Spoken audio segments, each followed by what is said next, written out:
চোখ নিচে নামাও। এভাবে বেহায়ার মতো তাকিয়ে কি বোঝাতে চাও? আমি হ্যান্ডসাম?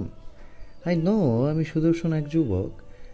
তোমার প্রাউড ফিল করা উচিত বেবি। না চেয়েও একজন সুদর্শন টাটকা জামাই পেয়েছো। সিরাত ভেবাচাকা খেয়ে চোখ বড় বড় করে তাকায়। চোর ধরা খেয়ে যেমন হতবাক হয়ে যায় তেমন সেও হতবাক। সে তো পেছনে ছিল, এই লোক বুঝলো কিভাবে তার দিকে তাকিয়ে আছে? আর সুদর্শন, টাটকা, এগুলোর মানে কি? তৎক্ষণাৎ ফুঁসে উঠে ডান হাতের তর্জনী উঁচু করে বলল, দেখুন, বাজে কথা বল। কথা শেষ না হতেই এক ঝড়ের বেগে প্রমুখ সিরাতের মুখের কাছে এসে নরম গলায় বলল, 100 বার বলবো, আর দরকার পড়লে প্র্যাকটিক্যালি করেও দেখাবে। কারণ তুমি আমার 10টা না 5টা না একটা মাত্র বউ, খুব আদরের বউ। কথা শেষ করে প্রমুখ চোখ টিপ মারল। তার এসব বাক্যে সিরাত থরথর করে কেঁপে ওঠে। যতবারই বউ শব্দটা কানে যায় ততবারই ঝাঝা করে ওঠে সিরাতের কান। প্রমুখ এক নয়নে কালো দাগ পড়ে যাওয়া সিরাতের চোখে চোখ রেখে বলে, ভয় পাচ্ছ কেন? সামনের মানুষটি শুধু তোমার। যত ইচ্ছে আদর করে নাও। লজ্জা পেলে 2 থেকে 3 হব কিভাবে? কথাটা বলে মুখটা এবার কাদো কাদো হয়ে আবারও প্রমুখ বলল, না সিরাত, এটা খুব খারাপ। আমার ফিউচার বাবুদের সাথে এরকম অন্যায় করতে পারো না। তারা আমার কোলে ওঠার জন্য লাইন ধরে কাঁদছে। কে আগে আসবে আর আমার আদর খাবে। কিন্তু দেখো কি নির্দয় মা। আমার বাচ্চাগুলো শেষে কিনা এক জল্লাদ মা পেল, যে নিজের সন্তানগণের কথা এক বিন্দু ভাবে না। ছি সিরাত, ছি। এসব ভাবতে ভাবতেই ভেতরে ফুসফুস কাঁপছে আমার। প্রমুখ হা হুতাশ করে শার্টের উপর থেকে বুকের মাঝে ডান হাত চেপে ধরে। ঘন ঘন শ্বাস ফেলে একা একাই আবারও বলতে লাগে, হায়, এ কেমন পাষাণ মেয়ে বিয়ে করলাম। আমার ছেলে পুলেরা, কতদিনের স্বপ্ন বাপ ছেলেরা মিলে ক্রিকেট টিম বানাবো, মেয়েগুলোর সাথে ফুটবল খেলবো। সবাই হা করে তাকিয়ে থাকবে আর বলবে, ওই দেখো, প্রমুখ চৌধুরীর যেমন টাকার অভাব নেই তেমন বাচ্চারও অভাব নেই। আল্লাহ যেন সব বাচ্চা তার ঘরে ঢেলে দিয়েছে, গুনে গুনে 24টা। প্রমুখের চোখ চিকচিক করলো। 24টা বাচ্চাদের কথা ভেবে আহা, বাসা জুড়ে হাই হেলোই করবে সবাই। আর হবেই না বা কেন? তার পাওয়ার এনার্জির কি অভাব আছে? দরকার পড়লে বছর বছর বাচ্চা নিবে সে, 1 বছরও মিস করা যাবে না। সিরাতের ছোট্ট পেট সারাক্ষণ ফুলিয়ে রাখার দায়িত্ব তার। ফুলে যাওয়া পেটে হাত রেখে তার সামনে দিয়ে হাঁটবে। ইস, কি সুন্দর অনুভূতি, ভাবা যায়? মনে মনে এসব ভেবেই খুশিতে গদগদ হলো সে। সিরাত তখনও চোখ বন্ধ করে 2 হাতে কান চেপে ধরে আছে। সে চাইছে না আর একটা শব্দও তার কানে আসুক। ছি, কি মুখের ভাষা! লোকটার মুখে লাগাম নেই এক বিন্দুও। এভাবে দাঁড়িয়ে থাকতে দেখে প্রমুখ কপাল কুঁচকে তাকায়। সিরাতের নাকের ডগায় টোকা দিয়ে ঠোঁট ফুলিয়ে বলে, বেবি, কান থেকে হাত সরাও। এসব শুনতে হবে তোমায়।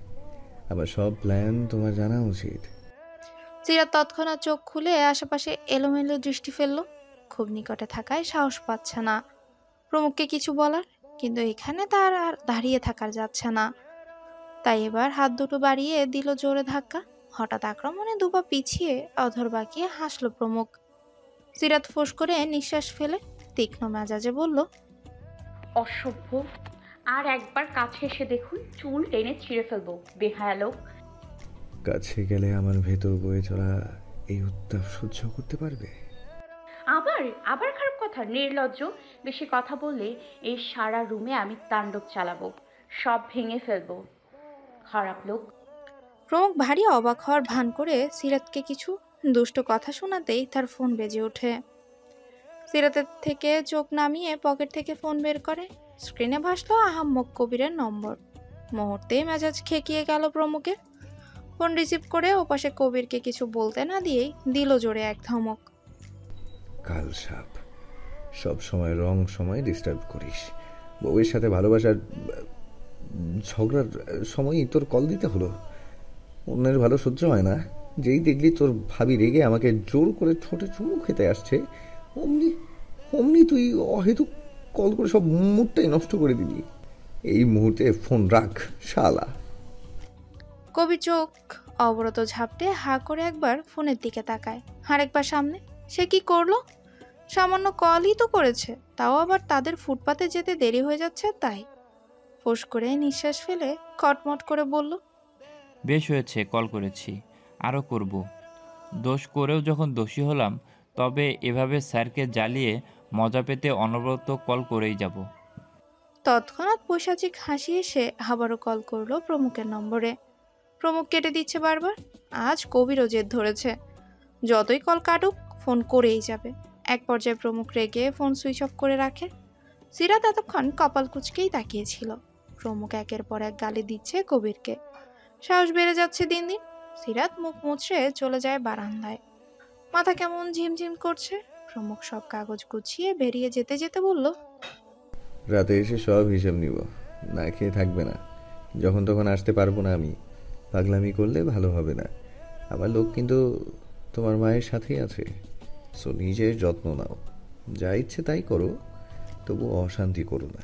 আর শোনো, আমি আসবো শীঘ্রই। এই বলেই প্রমুখ দ্রুত পায়ে বেরিয়ে যায় বাসা থেকে। সারাদিন অন্ধকার রুমে শুয়ে থেকে সিরাত দিন দিন অতিষ্ঠ হয়ে যাচ্ছে। নিজের জীবনকে নরকের মতোই মনে হচ্ছে। প্রমুখ সত্যিই আর আসেনি। সেও ব্যালকনির মেঝেতে বসে আছে চুপচাপ। ক্ষণে ক্ষণে একা একাই ফুপিয়ে ফুপিয়ে কাঁদছে। আজ তার জীবন অন্যরকম হতেও পারত। এই বদ্ধ করে আর ভালো লাগে না তার। তাইমা খানমের চেহারা ভাসছে চোখের সামনে। হঠাৎ মনে পড়ল তার মা তাকে কিছু বলতে চেয়েছিল। অমনি মস্তিষ্ক সচল হয় তার। তাইমা খানমকে সত্যি কেউ মেরে ফেলবে না তো? তখন কি হবে? তখনই এসব ভেবে সিরাত চিৎকার করে ওঠে। একাই বিড়বিড় করে বলতে লাগে, না, আমার মায়ের কিচ্ছু হবে না। ওখানে যে অনেক লোক আছে, মাকে পাহারা দিচ্ছে। কিছু হবে না, কিছু না। তবুও আনজান মন বড্ড কাঁদে। ভয়ে ফুপিয়ে ফুপিয়ে কাঁদলো অনেকক্ষণ। প্রায় অনেক সময় পর হঠাৎই বাসার কলিং বেল বেজে ওঠে। সিরাত হাঁটু থেকে মাথা তুলে মনোযোগ দিল সেদিকে। একটু পর ক্রমাগত কলিং বেল বেজে ওঠায় সিরাত চিল্লিয়ে বলল, কেউ দরজা খুলছে না কেন? বাসায় কি জুলেখা নেই? সে শুনতে পাচ্ছে না? একটু থেমে আবারও ডাকলো জুলেখাকে। জুলেখা, শুনতে পাও না জুলেখা? কয়েকবার ডেকেও কারো সারা শব্দ না পেয়ে মেজাজ গরম হলো সিরাতের। চট করে উঠে ডাইনিং রুমে গিয়ে দেখে কেউ নেই। তখনও অবরত বেল বাজছে। শেষে তিরিক্ষ মেজাজে এগিয়ে গিয়ে দরজা খুলল। সারা মুখে লেপ্টে আছে এখনো চোখের পানি। সে হাতের সাহায্যে মুখ মুছে সামনে তাকিয়ে দেখলো এক ভদ্রলোক দাঁড়িয়ে আছে। সিরাত নজর বুলিয়েও চিনতে পারলো না। সিরাতকে এভাবে তাকিয়ে থাকতে দেখে সামনের লোকটা যা ভাবার ভেবে ফেলল। তাছাড়া ওর মুখে কোনো উজ্জ্বলতা নেই, তাই লোকটা বলল, প্রমুখ এখন বাসায় কাজের লোক রাখে? কথা শেষে মৃদু হেসে আবারও বলল, মন দিয়ে কাজ করবে। জানো তো প্রমুখ একদম অপরিষ্কার সহ্য করতে পারে না। হেসে বললেই আস্তে ধীরে বাসার ভেতর প্রবেশ করলো। সিরাতের রাগ যেন আকাশ ছুঁয়ে গেল। এই লোকটা তাকে অপমান করলো। কাজের লোক, তাকে দেখতে কাজের লোকের মতো লাগে। অমনি সে নিজের দিকে নজর বুলিয়ে দাঁতে দাঁত চেপে সেই লোকটার পেছন পেছন যায়। লোকটা তখন সোফায় বসে। সিরাত তার সামনে দাঁড়িয়ে গমগমে গলায় বলে, আপনি এই বাসায় এসেছেন কেন? কাকে চাই আপনার? একটু থেমে হাত উঠিয়ে শাসিয়ে শাসিয়ে আবারও বলল, আর কি বললেন? আমি কাজের লোক? আমাকে দেখে তাই মনে হয়? জানেন আমি এ বাসার কে? লোকটা গালে হাত রেখে চমৎকার হাসি দিয়ে উত্তর দেয়, সব প্রশ্নের উত্তর দিব। আগে এক কাপ গরম চা খাও, তারপর শুনবো তুমি কি এই বাসার কাজের লোক না অন্য লোক। সিরাত তৎক্ষণাৎ তেতে উঠে, আপনি আমাকে বারবার অপমান করছেন। কোনো চা আনতে পারবো না। এখানে কেন এসেছেন আগে শুনবো, তারপর। বলেই ওর কথার উচ্চস্বরে হেসে উঠল।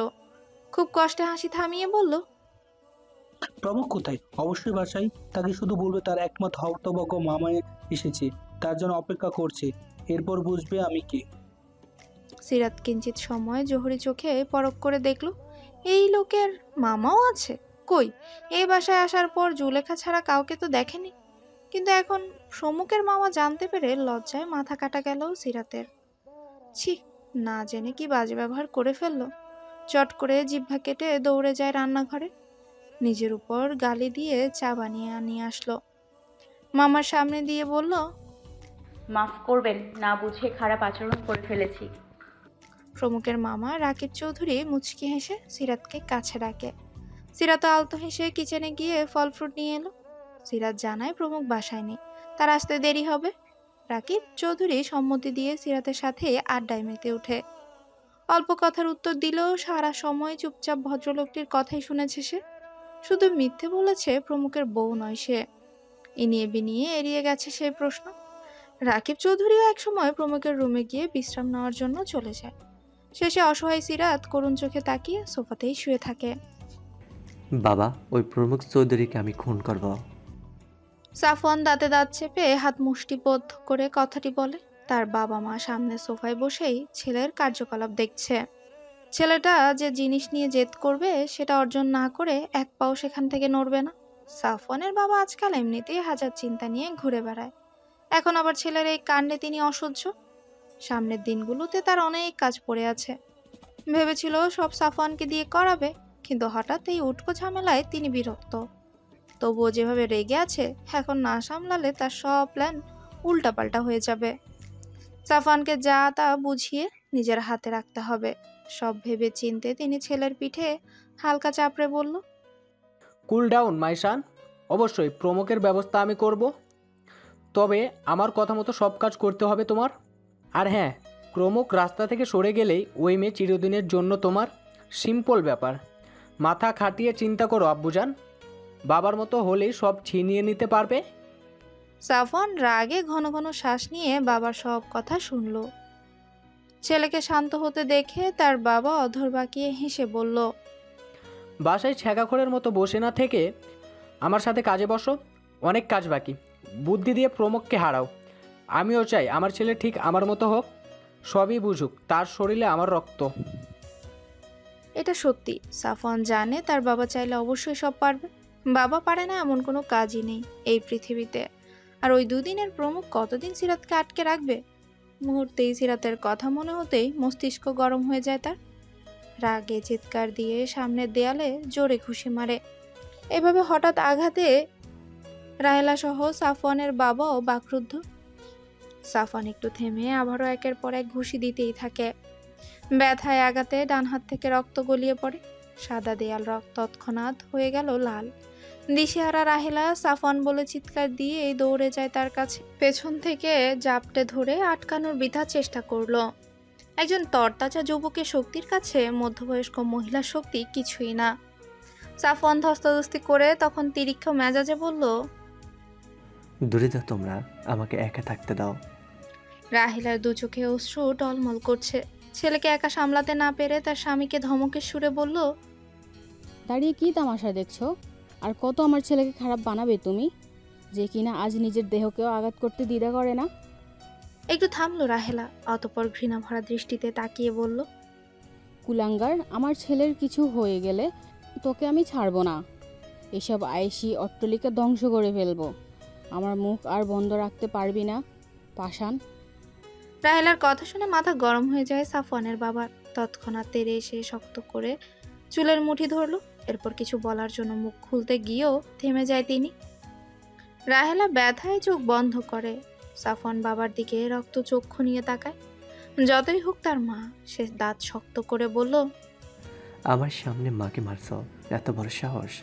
আর একবার গায়ে হাত দিয়ে দেখাও কি কি করি আমি। ছেলেকে রেগে যেতে দেখে তিনি হালকা দমে যায়। তবে ছেলের অগোচরে স্ত্রীকে চোখ রাঙিয়ে শাসিয়ে দেয় তিনি। তারপর মুচকি হেসে সাফওয়ানকে শক্ত করে ধরে তার বাবা, বিছানায় বসায়। রাহেলা একরাশ ঘৃণা নিয়ে দৌড়ে গেল প্রয়োজনীয় মেডিসিন ও তুলা আনতে। তখনও সাফওয়ান রাগে ফুসফুস করছে। রাহেলার ভেতর চলা হাহাকার নিয়েই ছেলের হাতে পরম যত্নে ব্যান্ডেজ করে দিল। সাফওয়ানের দিন দিন সাধারণ একটা মেয়ের জন্য এমন অধপতন রাহেলা কোনোভাবে মেনে নিতে পারছে না। হয়তো কোনো মাই পারবে না। তিনি পাশ ফিরে টলমল চোখে স্বামী নামক মানুষটার দিকে তাকালো। এই লোকটি সারা জীবন তাকে অত্যাচার করে গেল, এখন একমাত্র কলিজার টুকরো ছেলেকেও ছাড়লো না। নিজের মতো করেই আস্তে আস্তে কোমানুষ করে ফেলছে ছেলেটাকে। ওড়নার কোনায় চোখ থেকে পড়ে যাওয়া অশ্রু মুছে দীর্ঘশ্বাস ফেলল। ততক্ষণে ভদ্রলোক বাসার বাইরে দিকে রওনা হচ্ছে। রাহেলা সাফওয়ানের জন্য ভাত নিয়ে এসে এক লোকমা মুখে দিয়ে বলল, বাবা, এই পৃথিবীতে কারোর শক্তি বেশি দিন থাকে না। আমরা যা চাই সেটা যদি না পাই তাহলে বুঝে নিতে হবে ওই জিনিসটা আমাদের জন্য অমঙ্গল। আল্লাহ তাআলা নিজেই ঠিক ঠিক করে রেখেছে কি কি আমাদের জন্য মঙ্গল। এই যে তুই